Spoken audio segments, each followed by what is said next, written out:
Olá, queridos amigos, queridos companheiros que acompanham o canal do Centro Espírita Allan Kardec da cidade de Campinas aqui no YouTube.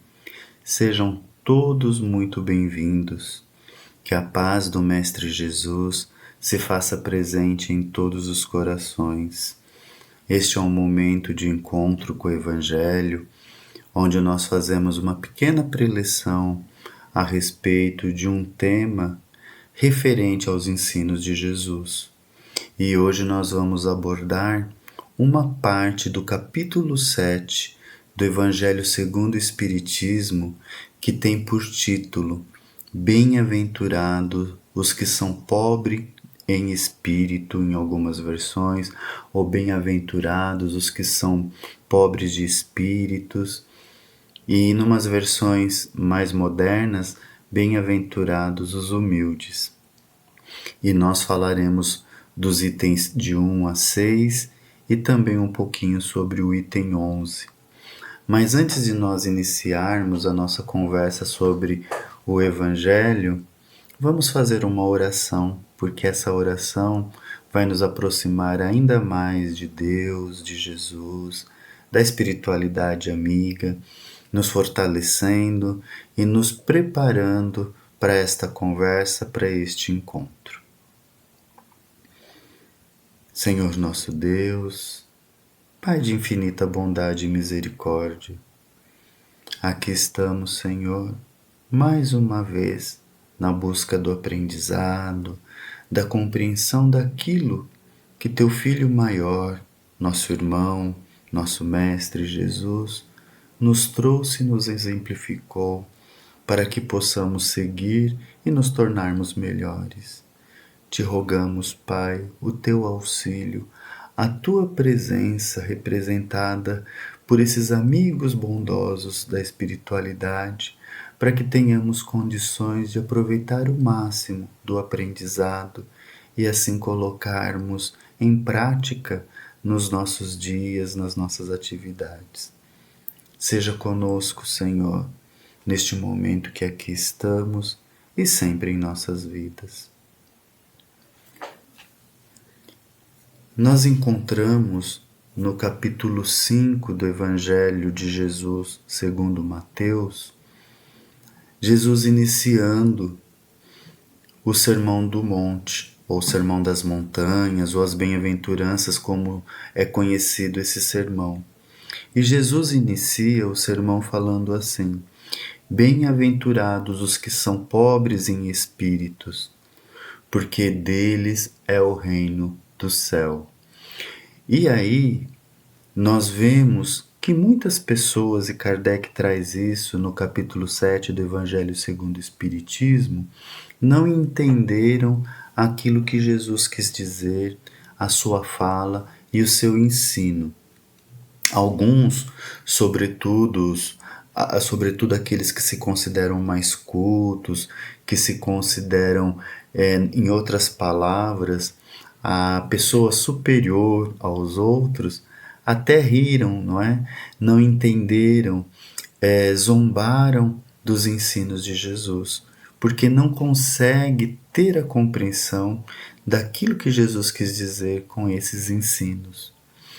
Então, quando eles tentam, de certa forma, justificar a sua zombaria, eles partem do seguinte princípio: no nosso linguajar, na nossa conversa, no nosso entendimento, até pelaquilo que nós vemos no dicionário, quem é uma pessoa espirituosa, cheia de espírito?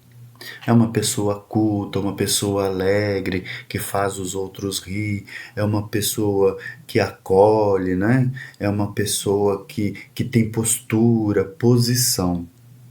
Então, o pobre em espírito, ou o pobre de espírito, seria o contrário disso. Aquela pessoa que não tem graça, no linguajar mais vulgar, que não tem eira nem beira. Então, nesse entendimento, como Jesus vai dizer que esses que não têm eira nem beira são os mais felizes? Então eles não conseguem ter essa compreensão e zombam da fala de Jesus. Acontece que quando Jesus disse essa frase, esta colocação, Jesus estava se referindo àqueles que são humildes. Em que sentido? Vejam, quem é pobre em espírito do ponto de vista da elevação espiritual? Todos aqueles espíritos que ainda não galgaram o conhecimento necessário para estar num patamar superior. Por um olhar, por uma forma de dizer, todos nós somos pobres em espírito. Mas ao olhar de Jesus, esse pobre de espírito, esse espírito pobre que ainda não se desenvolveu, que ainda precisa conhecer e trabalhar, experienciar muitas coisas para se elevar, esse pobre de espírito, ele precisa se reconhecer nessa posição, entender que ainda falta muito para o seu aprendizado, para o seu entendimento, para o seu conhecimento, e que necessita de estar amparado pelo Pai, para que possa então firme dar passos rumo ao seu progresso, ao seu entendimento. Quando a pessoa se posiciona assim, se reconhece naquilo que compreende, naquilo que sabe e entende as suas necessidades, entende que precisa caminhar para poder estar melhor, essa pessoa se põe humilde perante Deus, porque sabe que necessita de Deus, sabe que necessita da espiritualidade para poder então aprender, avançar e assim se tornar melhor. Alguns estudiosos dizem que na tradução real do que Jesus quis dizer lá em aramaico, também poderia se ter a noção de que aquele que se curva à vontade do vento, ou seja, aquele que se posiciona, se aceita ser levado, ser conduzido pelo Pai. Então é uma analogia aqui até bonita e interessante para a gente entender. Então, o pobre de espírito, ou pobre em espírito, é aquele que se põe humilde, se compreende no seu conhecimento e se deixa levar pelo Pai. Muitos, não é? Não conseguem entender. Então, as pessoas que de cultura, né? Que busca esse conhecimento material, mas não busca elevação espiritual, não consegue aceitar. E até muitas vezes, porque aceitar Deus, aceitar uma divindade que cuida, que olha, que ensina, é se pôr inferior, não é? E aí o que está falando mais alto? O orgulho está falando mais alto, né? A pessoa também tem ali o egoísmo, porque ela não quer que tenha alguém que possa ser melhor, incluindo Deus. E quando consegue aceitar Deus, que fala, não, existe um Deus, mesmo assim tenta de alguma forma se impor na sua posição, como assim, eu posso fazer isso, eu posso fazer aquilo. Sim, existe Deus, mas eu não dependo de Deus para fazer isso. Né? Então, a pessoa ela até blasfema, porque ela se põe, se acha melhor, se acha em melhor condições e não quer então aceitar essa divindade, não consegue se pôr na condição de humilde perante o Pai. E aí a gente pensa em nós todos, né? Será que a gente está conseguindo se colocar humilde? Será que nós somos esses pobres de espíritos que que Jesus diz no seu sermão que deles é o reino dos céus? Ou seja, será que nós temos essa possibilidade de herdar esse reino? Sim, à medida que nos transformarmos. Enquanto mantermos em nós o orgulho, o egoísmo, a vaidade, todos esses vícios, nós ainda estaremos patinando no sofrimento, na dor,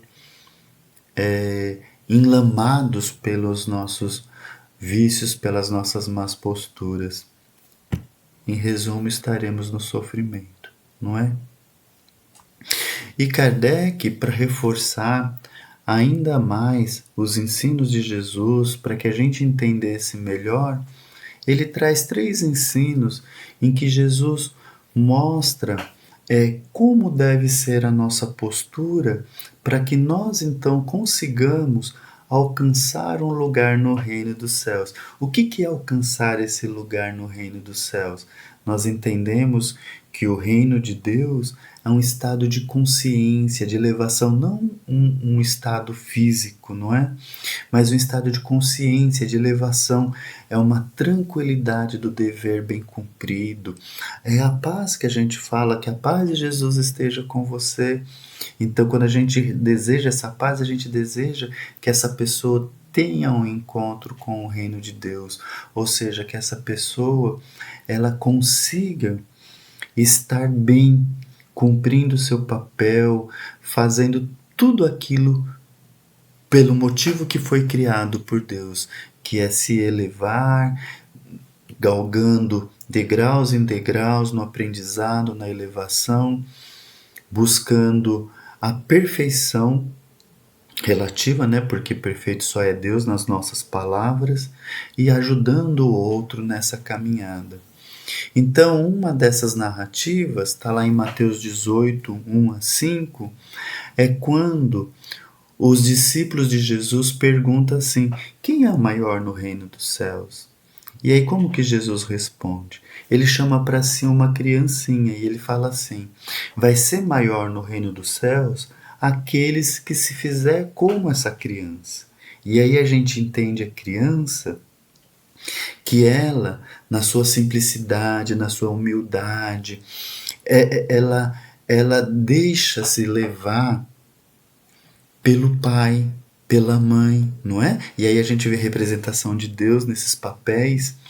Então, porque, por exemplo, uma criança pequena, ela tem medo, ela corre para as pernas do pai, para as pernas da mãe. Ela não se preocupa com o alimento porque ela sabe que vai ser alimentada. Ela não se preocupa com vestimento porque ela vai ser vestida, ela vai ser agasalhada, ela vai ser protegida. Então ela se entrega àquele pai, àquela mãe amorosa. E ela se põe humilde nesse papel, na sua inocência, na sua vivência. Então, para herdar, para entrar no reino dos céus, Jesus fala assim: então aquele, portanto, que se humilhar e se pôr pequeno como esta criança, não é? Será o maior no reino dos céus, respondendo à pergunta dos discípulos. E depois, numa outra narrativa, que nós encontramos também em Mateus no capítulo 20, nos versículos de 20 a 28, narra que a mãe dos filhos de Zebedeu, Tiago maior e João o evangelista, né, os 2 filhos de Zebedeu, chega até Jesus e fala assim: mandas que os meus 2 filhos tenham assento, um à tua direita e a outra à tua esquerda no teu reino. E aí Jesus questiona eles: mas vocês vão ter condições de passar, de beber do cálice que eu vou beber? Eles dizem: temos. E Jesus fala: realmente vocês terão. É lógico que Jesus está se referindo quando eles estiverem mais evoluídos em outra vivência, que eles vão poder se posicionar como Jesus se posicionou entre nós. Assim como todos nós vamos evoluir a tal ponto. Mas naquele momento eles não tinham condições. E aí Jesus fala: é certo que vocês vão conseguir fazer isso. No entanto, não cabe a mim, não é, conceder-lhes essa graça, conceder-lhes. Quem vai ter essa condição é aquelas cujo Pai Deus tem preparado. Preparado em que sentido?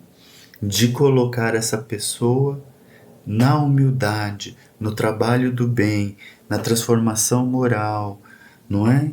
E aí Jesus fala assim: sabeis que os príncipes Sabeis que os príncipes das nações as dominam e que os grandes as tratam como império. Assim deve ser entre vós.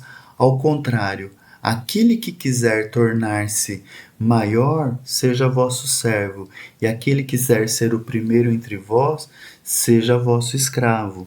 Do mesmo modo que o Filho do Homem não veio para ser servido, mas sim para servir e dar a vida pela redenção de muitos. Então Jesus fala que para que a gente possa seguir, ter esse encontro, ter uma posição no reino dos céus, como a mãe de Tiago e de João o Evangelista pede para Jesus, a gente precisa se fazer servos, se fazer escravos, agir como Jesus, que Jesus fala: eu não vim para servir, eu não vim para ser servido, e sim para servir. E num outro momento, Jesus foi convidado para ceiar num sábado na casa de um fariseu, e ele viu que os convidados iam chegando e assentando, tomando lugares aos primeiros assentos. E aí ele falou assim, ó, quando você for convidado por um banquete, por alguma situação assim importante, ocupe os últimos lugares, para que o dono do lugar, que bancou, que está promovendo, fala assim, ô, você, meu amigo, venha se sentar aqui ao meu lado, para que você tenha essa glória. Então ele está fazendo a comparação também. Se a gente quer ser chamado a estar participando do reino de Deus, nos coloquemos humilde perante o Pai. Nos coloquemos na situação de servidores. Nos posicionemos nos últimos lugares. Não queremos nos colocar na frente por causa do nosso orgulho, da nossa vaidade, do nosso egoísmo, porque nos achamos sangue azul, porque nos achamos melhores, porque podemos isso, podemos aquilo. Não. Vamos nos entender que somos todos caminheiros e que aqueles que conseguir trazer a humildade para si vai, de certa forma, garantir essa tranquilidade que vai lhe trazer um local não físico, mas uma condição de estar acolhido no reino do céu. Que Jesus fala assim no final desse ensinamento: todo aquele que se eleva será rebaixado, e todo aquele que se abaixa será elevado. E aí a gente vê tantas pessoas, né? Tem o exemplo de Chico Xavier, tem o exemplo de Madre Teresa, Irmã Dulce, Mahatma Gandhi, entre tantas Bezerra de Menezes, tantos vultos, tantas pessoas, vultos porque se colocaram pequeno perante a humanidade e por conta disso se posicionaram grandes no reino com o Pai. E aí a gente vê a importância da humildade, do trabalho do bem. Quanto que essas pessoas que eu citei e tantas outras acolheram de pessoas que estavam no sofrimento, na dor, se colocaram lado a lado, abraçaram, serviram, ofereceram, tiraram de si para dar para o outro, não é? Então, é certo que a gente pode pensar assim, ah, mas eles já eram mais elevados, eles já tinham isso, já tinham aquilo, tudo bem. Mas para nós chegarmos a esse ponto, nós precisamos treinar, não é? Então a gente não tem condições, muitas vezes, de tirar da nossa boca para dar para o outro se alimentar. Embora muitas mães, muitos pais o fazem, não é? Mas então que a gente divida um pouco para você e um pouco para mim. A gente muitas vezes não tem condições de acolher uma grande obra, mas que a gente então faça uma pequena. Não tem aquela história do passarinho de levar uma gotinha e em gotinha para apagar o incêndio, mas passarinho de gota em gota, eu estou fazendo a minha parte. Então essa parte que a gente tem que fazer do bem, ela tem que ser ativa em nós, dentro das nossas condições. Eu não tenho condição de fazer nada, não tenho condições financeiras, não tenho condições de oferecer um alimento, às vezes não tenho nem condições motoras de sair de uma cama. Mas se eu tenho a minha consciência plena, ou não plena, mas que eu tenha condições de fazer uma reflexão, eu posso oferecer uma prece, eu posso acolher alguém com uma vibração, eu posso abraçar alguém no pensamento, no sentimento, levando conforto, levando fluidos carinhosos, benevolentes, restauradores e ajudando então esse nosso irmão, essa nossa irmã. E aí, lá no capítulo 7, no versículo 11, nós encontramos uma mensagem bonita de Lacordaire falando sobre o orgulho e sobre a humildade, não é?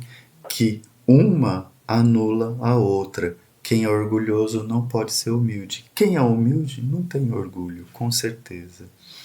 E Lacordaire, antes de começar os seus ensinos, ele pede permissão a Deus e pede que Deus o ajude, que ele tenha claridade, clareza na sua fala, nos seus ensinos. E ele fala que a humildade é uma virtude que é muito esquecida entre nós, não é? E que se a gente não tem humildade, a gente não pode então cumprir os nossos principais papéis, que é de ser caridoso, de ser amoroso, de acolher aos próximos, não é? E que o orgulho é um terrível adversário da humildade, porque ele acaba nos afastando do Cristo, não é? Ele acaba nos afastando de Deus, porque quem é orgulhoso não consegue ver o irmão pobre como um irmão, se acha diferente, se acha nobre, eu tenho sangue melhor, ou porque se Deus me deu essa condição é porque eu sou melhor do que o outro, não é bem assim. São experiências, inclusive, até mais difíceis, mas que a pessoa não tendo a compreensão acaba se comprometendo muito mais espiritualmente. E Lacordaire, ele fala com os ricos e fala com os pobres nessa mensagem. Quando ele fala com os ricos, ele traz alerta, ele fala assim: você não sabe que enquanto você dorme em camas macias, enquanto você se refestela na comida, eu estou falando com as minhas palavras, né? Tem irmãos que passam fome, passam frio, e são iguais a vocês, né? E aí ele fala uma coisa que é tão interessante, que às vezes isso bate em nós. A gente fica revoltado quando alguém nos cobra uma posição de bem. Ele fala assim: eu sei que eu estou falando isso pode te revoltar, pode te trazer uma situação aí de incômodo, mas é uma questão que a gente precisa avaliar, não é? Não existe nobreza de sangue. Todos somos iguais. Se fizer um exame de sangue, meu sangue é igual, ou é A positivo ou negativo, mas é vermelhinho, corre da mesma forma. Não tem sangue azul, não é? Não tem um sangue nobre. E ele alerta para essa realidade, porque vai levar muita dor, muito sofrimento. Lembra que Jesus falou, né? Aquele que se rebaixar será elevado, e o que se elevar será rebaixado. Jesus fala de forma contrária, mas é isso. Então, para a gente poder ocupar o nosso espaço no reino dos céus, nós precisamos buscar nos rebaixarmos do ponto de vista de sermos humildes. Então, Lacordaire lembra as pessoas que assim se posicionam, que talvez em outros momentos ele esteve numa situação ruim ou poderá vir a estar para poder ter o aprendizado que seja necessário. E aí ele fala que se curva falando com os pobres perante aquelas mães, aquelas pessoas que se dispõem até a se humilhar para ajudar o outro, aquela que vai esmolar para pedir o alimento para o seu filho, para poder auxiliar alguém, não é? A gente lembra da irmã Dulce, se eu não me engano, pedindo donativo, se pondo em situação de bater em porta para poder receber donativo para as obras do bem, não é? Ela não estava pensando nela. Ela estava pensando no bem-estar do outro. E ele fala assim: eu me curvo perante vocês que se põem nessa situação de humilde, porque espiritualmente estão mais elevados. E aí ele traz um alerta que ele fala para as donzelas, né?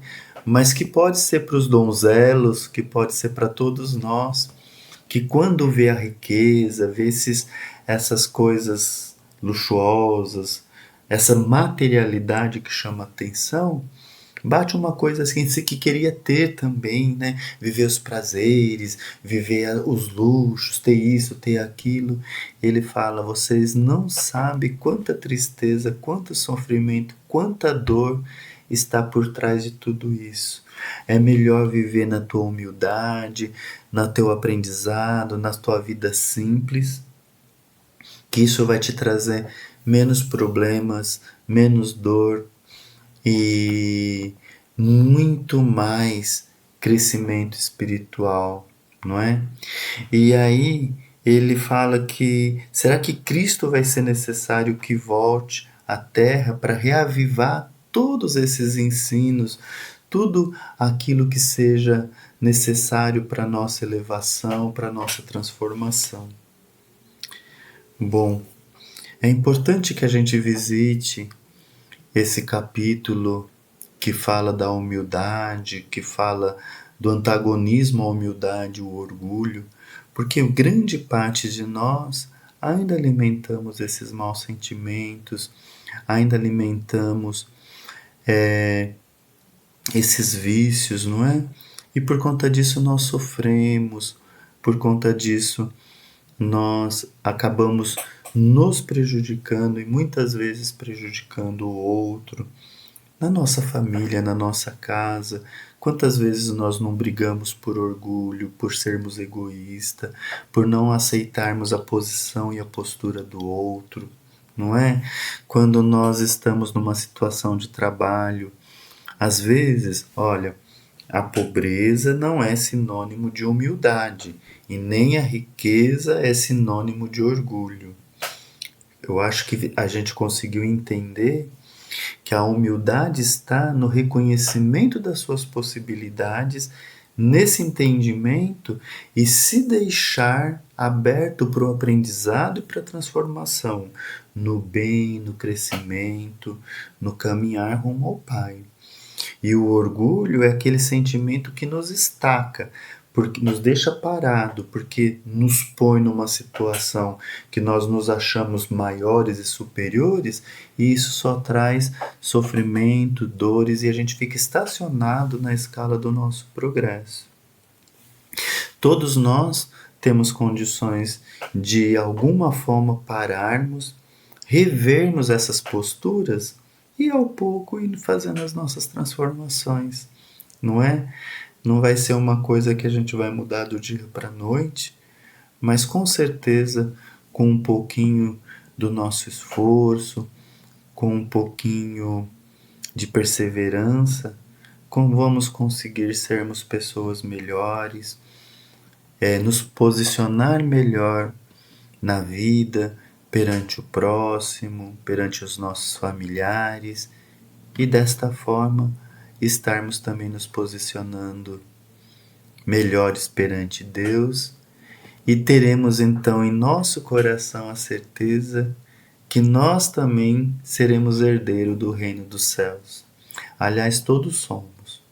O que nos faz distanciar desse estado de consciência é a nossa teimosia nos nossos vícios, nas nossas más tendências. Neste momento, então, vamos elevar os nossos pensamentos a Deus, a Jesus, aos amigos espirituais e vibrar.